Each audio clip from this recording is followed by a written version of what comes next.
Hi, everyone. This is Gabe Pyle with the International Center for Creativity. I am joined by Megan Montgomery, formerly Megan Wilson, who is a recent grad of the program.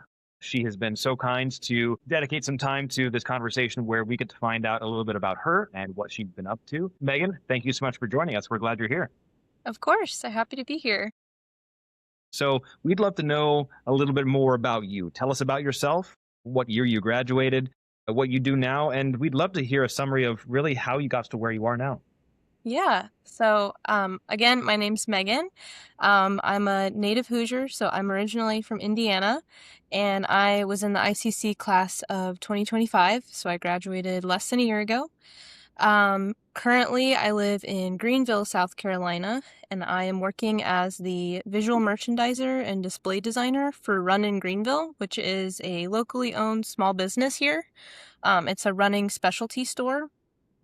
Um, and I guess to summarize how I got here, summer after my junior year, I really wanted an internship at the Children's Museum of Indianapolis, which is one of the most renowned children's museums in the nation. Applied to that internship, didn't get it, ended up taking an internship at American Lawnmower, working on lawn and garden tools and just doing a lot of prototyping and product design. And then going into my senior year, I did a personal project that was a playscape exhibit design sort of project. And that I think ended up making my portfolio better. So I ended up getting that Children's Museum internship as their exhibit design intern. So I worked there from May through August of last year. And then I moved here to Greenville after I got married and started working at Run In back in December. So I've only been here for about 2 months at this company. Okay, so everything is fresh, the marriage and the job. You have Yes. been And the city. launched into in a new city. You Yeah. just launched into this new version of life. How are you faring with all that? It's been good. It was nice that I had a pretty long break between my last internship and when I started this job to settle into all those life changes. It's definitely been weird starting like a full-time job, and this role is a new role for the company as well. So the first month I definitely felt like I had kind of no idea what I was doing because I was determining the role myself. But honestly, it's been really fun to have a lot of autonomy in design and kind of make my job what I want it to be. The owner of the store is very relaxed and just wants a fun, cool running store, and he wants me to create that whatever way I want. So, yeah. Could you tell us a little bit more about? You said it's Run in Greenville. Could you tell us a little Yeah. bit more about this job, this company? Yeah, so it was started in 2003, and it's a small business. They have 3 stores, one in Greenville, one in Simpsonville, and then one 45 minutes away in Anderson.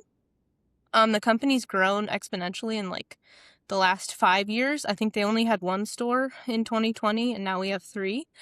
We mainly specialize in running shoes. We have a really wide selection, and then we've moved into running apparel. From those shoe brands, we carry a couple local apparel brands, running gear, nutrition, anything running or walking sport related. So my job is to make overall the store appealing visually, to organize it better. Oftentimes we get different merchandise drops. So shoe companies they're coming out with the new version of whatever shoe they make, and we want to do an event or a specialty display for that shoe to kind of boost sales and build hype around the product. And so that is also included kind of in what I do. Well, Megan, could you tell us a little bit about some of the projects that you worked on at your internship, but maybe some projects you've been working on recently? Show us some stuff that you've been working on. Yeah. So we should probably start with the Children's Museum of Indianapolis. I worked on 3 projects there. The big one was Tiana's Joyful Celebration. I believe that exhibit's coming sometime in March, so it's coming out soon. And my job was to design the entrance facade to it. My mentor wanted wrought iron fence inspired panels to go on the entrance.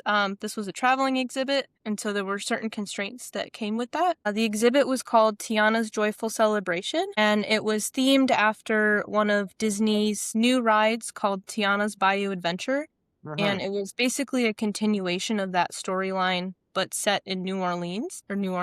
So I worked in collaboration with the Children's Museum of Indianapolis, as well as Walt Disney Engineering was involved on this project.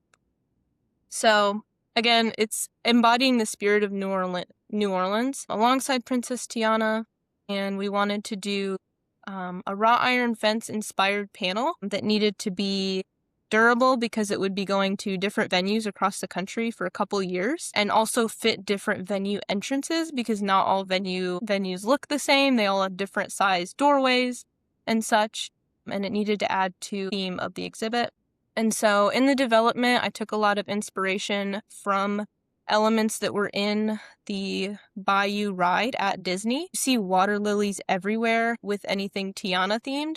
So I wanted to take those into account, as well as the New Orleans wrought iron facades that you see along some of those famous old streets there. And so I did a lot of sketching and ideating on this project and came up with a couple different designs that could be used together or in different ways. I ended up with 4 different panel options. 2 of them were square, and then I had 2 that were of a more rectangular shape. We ended up test cutting all of these designs just to make sure that they could work and wouldn't break off easily. So it was fun to learn how to use a CNC machine as well as a router to sort of create these. And then from that, I took all of the different panel designs and created 4 different concepts for how they could be used specifically at our entrance in the venue this exhibit was going into at the Children's Museum, and ended up presenting all of these to the team. And then for our museum specifically, we had 4 columns that were within the exhibit space. And so I created 4 more concepts for how we could use those panels just within our exhibit. So this wouldn't be part of the traveling exhibit, but just to increase the theming within our venue. Let's see. Wow, those look great. Thank you. And it looks like a little SketchUp guy there. Is that SketchUp you're using? Yes, I use SketchUp heavily at the Children's Museum. I think that was the only software we really used. I think the exhibit designers used Sketchbook Pro to create renderings for all of their designs. Mm-hmm. But those are pretty much the only 2 programs. Okay, so you said SketchUp and Sketchbook Pro? Yes. Great. SketchUp can be kind of clunky, and that's what we teach our students now for the exhibit design project they're working on. It can be inelegant, but I do know that for people who use it professionally, oftentimes plugins are life-changing. Were there any plugins that you found that were working for you, or did you just use vanilla SketchUp and get all your work done? So for ideation, I just use vanilla SketchUp to create like general ideas of what things could look like. And then there was a plugin for 3D printing. I can't remember what it is right now, but it allowed you to create a solid object. And then another project I worked on was designing a 3D printable themed castle. And I designed that fully in SketchUp and then printed it from SketchUp, which was really interesting. I had no idea you could do that. But at the Children's Museum, they had one person that did all of their CAD for everything. And he was like a 3D printing wizard. And he basically showed me that you could make things in SketchUp and build them and then use that 3D. It was like 3D solid object, might have been what it was called, to make the objects printable and turn them into a solid object. Yes. Yeah. So what are we looking at here? Yeah, so there was an exhibit that opened this past summer in June called Take Me There, Peru. And in one of the rooms, basically that exhibit was themed after the country of Peru and was all about learning about modern day Peru. And within that larger exhibit, there was a small room that was called the Barriga Home. And the museum actually went and visited a family in Peru and modeled this house after that family's house. And so the little girl who was featured in the exhibit of this family, her name was Killary, and she was really obsessed with My Little Pony. So I was tasked with creating a play castle that was My Little Pony themed to go into her bedroom, essentially, in the exhibit. So it had to fit the strict dimensions of the small toddler table, as well as fit these oversized My Little Pony toys. And so up at the top here, you can kind of see this is how I modeled things in SketchUp and then turned them into solid objects that then we put into a 3D printing software. I think we converted them to STL files and then printed them. Yeah. And then printed each piece separately. So if it's a different color, it's essentially a separate piece. Although these turret tops, we did have a printer that could print one object in different colors by layer. So these were actually 2 different colored filaments to make the turret tops, but it's all one solid piece. And then it was all glued together and drilled to the table to make a fun little play moment for all of the kids ages 2 to 4 years old who were visiting the exhibit. Oh, that's fun. Yeah. Yeah, I knew that from some of the other discussions I've had with grads who are working in exhibit design, we're really a similar kind of themed environment design. SketchUp is great for if you're CNCing something. There's a lot of it translates very well into that method of creating something. You said you got to learn CNCing. Did you get to plug stuff in and manage the machine, or did you ship the files and let someone else CNC? I shipped the files. It was pretty complicated, and their CNC machine was like a little bit finicky. So Yeah. I had the person who was in charge of the CNC machine upload everything. But it was fun to like watch it work and cut out all the panels. And then I did the work of like routing out all the edges to make them rounded. So Did seeing the method for how these panels would be produced, did that affect the way that you designed in SketchUp? it did. So I actually, for the panels, designed them in Adobe Illustrator and then converted them to SketchUp. I can't remember what the file progression was, but I Maybe- basically would go back to Illustrator and make edits there. Yeah. Okay. So you did a lot of the more complex curves, because there are a lot of complex Yes. curves that anyone who's worked with SketchUp knows that SketchUp and curves, it does Yeah, not do curves well. So started in definitely. Illustrator, then brought it into SketchUp for that? Yep. So anytime I made an edit, I go back to the original Illustrator file, edit it, and then upload it to SketchUp to see what it looked like. Okay. And what were some of the edits you had to make? A lot of them was making things a lot more rounded.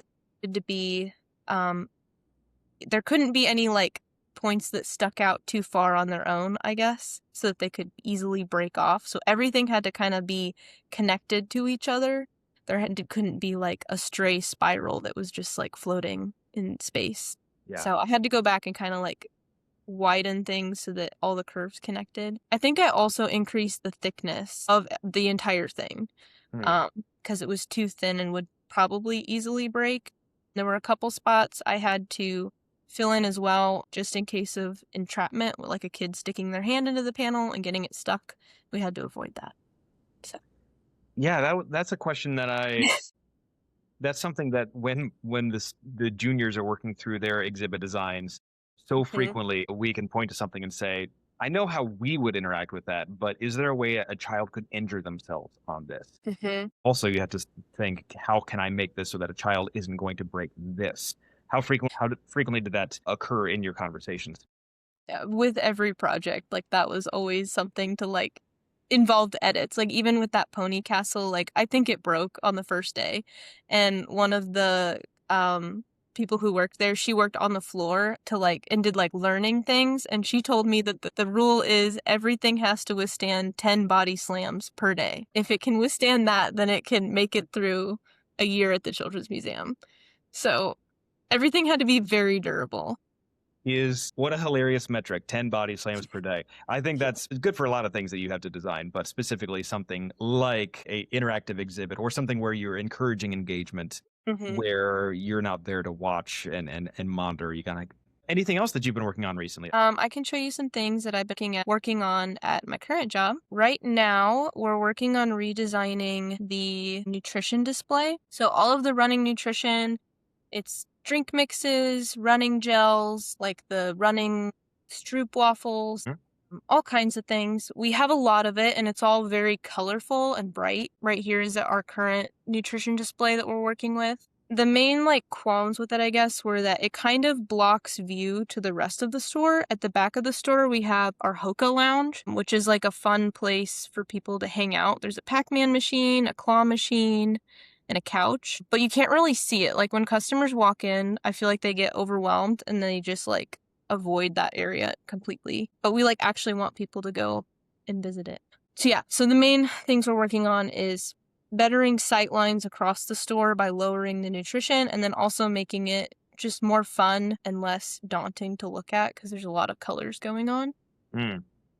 And so I found these cute farmers market inspired displays and thought they made it like kind of fun and interesting. And a lot of these running nutrition brands are focused on like real food ingredients and being like less processed.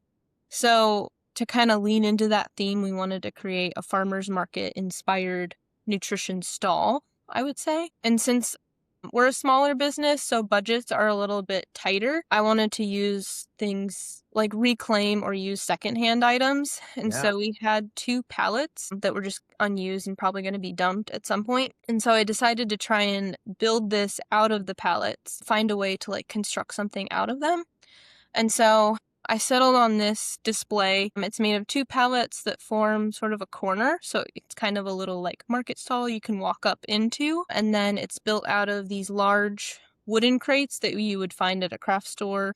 Those make up sort of the legs, I guess, of the stand, as well as smaller crates that are at an angle so that also it's easier to see all of the nutrition because it's facing up towards you. Right now, everything is just on a flat surface. So I feel like it's not as eye-catching or fun to look at. And this is the prototyping I did for it. So it's very rustic. There's the 2 pallets in a corner, and then we bought a couple of the crates, and I kind of just was testing how those could look. And then also I made cardboard cutouts of all of the like flat surfaces for the design and tested how much of the nutrition I could fit on it by just like putting it on the floor, which gave me a good like sense of, I don't know, where I could put everything and if I could fit all that we have currently. This is mainly like, I would say, the amount of software I do for the job. I use Procreate for everything, and I just like make plans and sketches and draw it up on there. Since it's just me designing, building, and installing any display, as long as like I understand how it gets put together, that's good enough. So I don't really use SolidWorks or any CAD modeling. I just draw it and then lay out the cutting and then make it. Yeah. This is where we're currently at. We got all of the crates in, so I kind of made a temporary display that fits the theme of the new nutrition display, and then these are the pallets. I ended up reconstructing them. I installed braces for shelves and then painted them, and so I think the last things I need to do is cut the plywood and then drill it all together. Yeah. Wow. I can already see the hookah back in the corner. It's just, even the photo you took, that I think is a really creative way to solve that problem. So I'm curious, it seemed like you were doing some drawing, you were doing some prototyping. Was that at work? Was that your backyard or the loading dock? Where was that you were doing prototyping? That was at work. So we have like a little picnic area outside, and that's been like my workshop. Because the store is very small square footage wise. Our office is like full of backstock items, so there's no like real place to work. So I just work outside mainly. Yeah. But yeah, we had an ice storm, so that kind of slowed me down. But sometimes you're prototyping, sometimes you're drawing. I'm really curious to know what the range of your day-to-day looks like. And I'd also be curious to know, what does the range of your day-to-day look like in your current job versus your internship with the Indianapolis Children's Museum versus your internship at American Lawnmower? And how are those similar? How are they different? What are all the kinds of things that you've done in your different roles? Yeah, so starting with American Lawnmower, that was, I would guess, like, I'd call it like corporate, but still very casual. Like, I was in a cubicle style space, but there was also like prototyping area close by, lawn and garden tools everywhere. So yeah, that job, I worked outside because I was working on a lawnmower, and so I'd have to go test the lawnmower on the grass. And then I also had like a little bench where I would make prototypes out of cardboard and masking tape and whatever I could find, basically. So that was, I would say, pretty similar to my work environment now, but a little more corporate style with having a desk and like a workspace. That's something I don't have at my current job. I kind of just work wherever I can that's not in the way. At the Children's Museum, it was very corporate. It was all cubicle style. The exhibit area was my favorite because it was where all the like design nerds worked. So there were like little remnants of old exhibits. Like we had Bob the Builder, like a giant Bob the Builder statue, like just in the office, as well as like all kinds of random crazy things. So that was a really fun environment. I'd also sometimes worked in the exhibits when we were opening Take Me There Peru. I think I spent at least like 3 days going through fake plants and fluffing them with the exhibit designer. So no one was like safe from not doing hands-on work. Everyone pretty much pitched in. So yeah, I would say that was similar to my job where like it's very hands-on, but again, it was more corporate setting. Like I had a desk and a little setup. I went to meetings. We did like Teams videos sometimes. Yeah, and the job I have now is very informal. I get to work at 7:30 because our store opens at 11. That way I have time to like, if I want to rearrange something, I can make an absolute mess and then get it all back together before we get our first customer. Yeah. So you've had a handful of experiences and now you are in the quote unquote real world. What are some things that you've gotten to learn about either your discipline or about what it's like in the working world? Yeah, I'd say I learned probably the most about like what a corporate job looks like at the Children's Museum. It's it was insane to see just like how many different jobs there are at that museum. Like I never thought about the whole behind the scenes. And there were so many different offices and just people. There's a lot of people behind that museum. I always just pictured it as like the exhibit designers and then like the way high up people and the people who are out on the floor like teaching the kids. But there was like so much more than that. It was like a massive corporation, I would say. So it was just cool to see like how far that team extended. Within exhibits, there were exhibit designers who I worked under. We also had graphic designers. We had people who just did CAD. We had people who were photographers, any creative discipline you could think of. And then when it came to exhibits, it was really cool to learn about how, again, that's also like a huge team. So there's people who develop the content, and that is all they do. They work on like what the theme of the exhibit is, what we want visitors to take away. And then there's the exhibit designers, and then there's project managers who basically oversee the whole thing. And then what else is there? Oh, the install team. So that was in the basement, and they build all of their exhibits themselves. They have a full workshop, wood shop, again, CNC machine, anything you can think of, pretty much can build it. There's a tech crew to do all the sound and lighting. There's a whole team for that. So it was just cool to see like how big a team can span and how like niche your job can get. Yeah. Well, it's no surprise that the Children's Museum of Indianapolis has a team that big because they're one of the best children's museums in the nation, if not the best. You may be more familiar with the ranking or the accolades they may have claimed. Yeah, I think they are. Last year I think they were number 1 for USA, like USA Today or something. But yeah, it was also their 100th year as a museum, which was cool to be part of the like centennial year. They did a lot of fun like special events for that. Do you happen to have that personal project that you worked on? Would you be able to I possibly do. sign up? Yeah, let me pull that back up. But yeah, it was an accessible playscape. It's rainforest themed and designed for all abilities. And so this was how long was this project? I think it was 4 weeks. And honestly, I probably did it in 2 because I was working on my capstone too. And I think I just like only worked on my capstone and then was like, oh shoot, I need to do this project. So it was a very like sprint project, but it was super fun. I wanted it to be a themed indoor playscape because I'm honestly I think playgrounds are so cool and I'm kind of obsessed with them. I love seeing a good playground. So I wanted to create that, but indoors since I was gearing towards exhibit design. And I wanted it to be for physically disabled as well as able-bodied kids to explore. And I was kind of gearing it towards ages 4 to 9. I chose a rainforest canopy theme because there were fun play elements like swinging animals or climbing up in trees. And just being surrounded by greenery. Some of the ideas I had were creating like little hidey holes. I loved those as a kid, like little places I could hide or like look out and see my parents. Monkey bars, as well as rings to kind of tie into that swinging animals theme. Tunnels, and then like poles to weave around. Places where your parents could like look in and see your kid having fun. So that led to these sketch concepts. I settled on some sort of tree house with a ramp access, rings that everyone could reach, whether you were in a wheelchair or standing, poles that you could weave around that were like connected to a rainforest tree, as well as a tall tunnel. Nice. And then I had to take into account important ADA guidelines, including how wide the pathways could be, what the incline of the ramp looks like, eye level, and highest reach.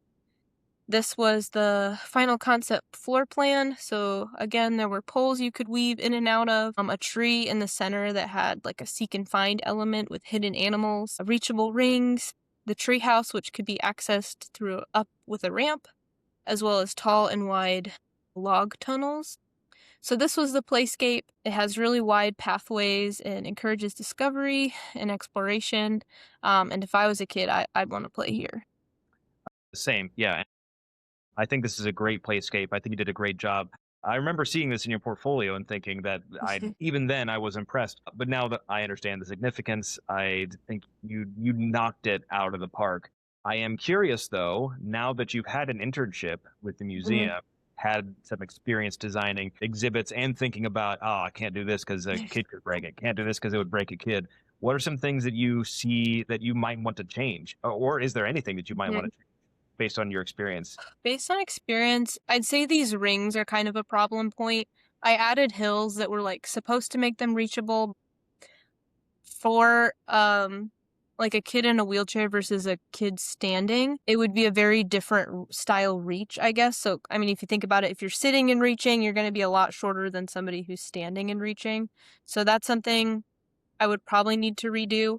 What the Children's Museum does, they're very focused, like every exhibit is accessible, whether, like, I think it's physically disabled, like sight, like if you can't see or if you can't hear, they cater to all of those things. So what they do is if they design something, like let's say these rings, and they're designed for kids who aren't in a wheelchair, they would do a separate, like the same concept, but make it accessible. So I kind of did that here with the ones along the wall that could be lower for a child in a wheelchair. But that was a big takeaway of like literally every aspect of their exhibits is accessible to anyone, which is really cool. And I think the tunnels too are probably too short for a kid in a wheelchair. So those are like the main edits I would do. That's a pretty short list, though. That's pretty great. Mhm. Thanks. So I appreciate the insight that you've offered. Uh, Mhm. I appreciate the stories you've shared from your experience so far. You were a student not too long ago, so let's Mhm. imagine you're sitting across the table from a student who is trying to apply to an internship Mhm. or a job like either the Children's Museum of Indianapolis or a retail design or a visual merchandising role. What are some Mhm. things that you're hoping that you see in their portfolio that proves to you that they know what they're doing? Yeah.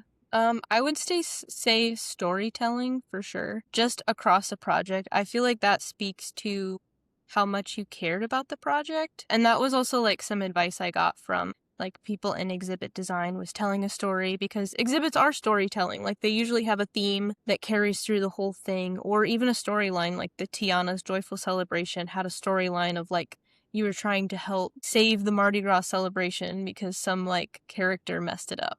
So just showing that in your portfolio from like start of like the idea to the finish, like what did you want to accomplish? How did you accomplish it? And sticking to a theme, I guess. Um, that would be the main thing. I don't know. I haven't honestly applied to that many jobs, so I feel like That's okay. I don't know if I have a whole lot of advice. You got two internships and you have a job. You're you're in good shape to give our students advice. Yeah.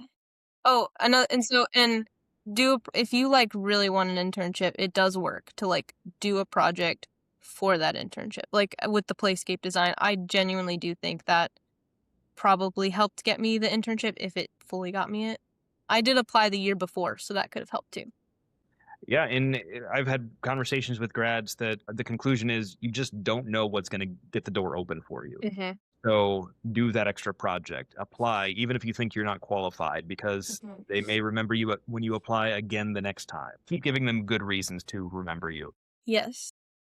I remember another thing. When I got my American Lawnmower internship, I think it was a A previous grad, Evan Furnish. He came to the career fair and he was like the only internship in Indianapolis. So I think I emailed him probably once a week for like a month because he was super busy and Yeah, like wouldn't respond. But I just like kept emailing him and I would send him something different every time. So like I sent him great. my resume and then Yeah, I sent him my portfolio and then I sent him, hey, this project I just finished. yeah. And he said that honestly like got me the internship. So Mhm. I recommend that. Just bug people in like Yes, a respectful way.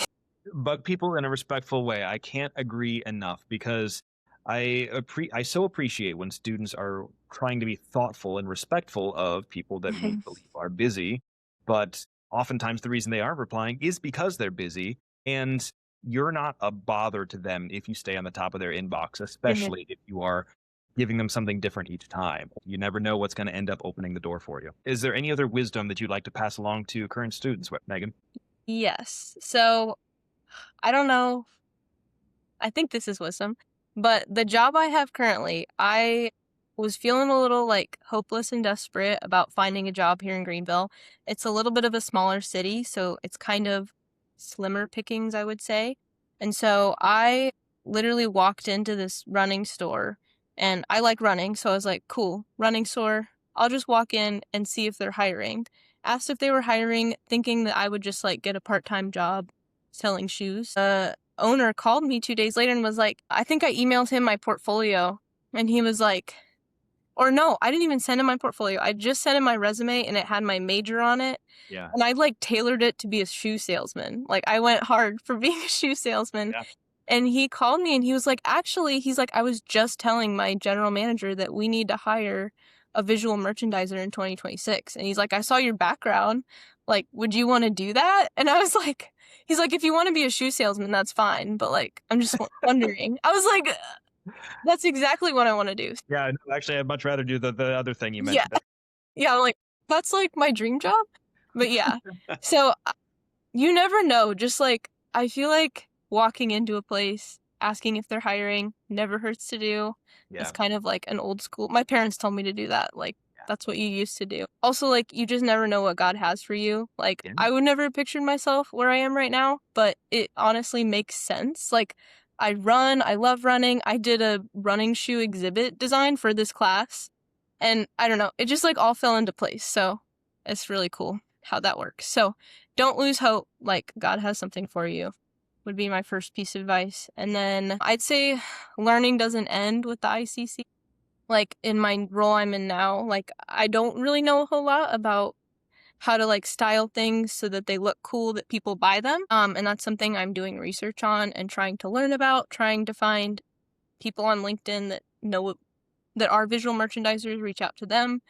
So yeah, and it doesn't end. Like, you just get to keep learning and diving into what you're passionate about. And save your notes, because I really wish I had John Lasco's notes for my palette project right now, and I can't find them. So save them. well, Megan, thank you so much for your time. Thanks for sharing a little bit about your work, about your story of how you got to where you're at. Thrilled to see you thriving, thrilled to see the ways that you have taken each opportunity and used that and made a project or done something to make sure that the next door might be open. It sounds like sometimes doors open to you, sometimes the doors are already open and you walk through and you ask for a job being a shoe salesman and they say, oh, sure, you can do that, but how about you design our exhibits, our Yeah. retail displays instead? You just never know what happens. Right. Just got to ask. I Yep. really appreciate the story and the experience and your time. Megan, thanks so much. It was great talking to you. Great talking to you too. Thank you for having me.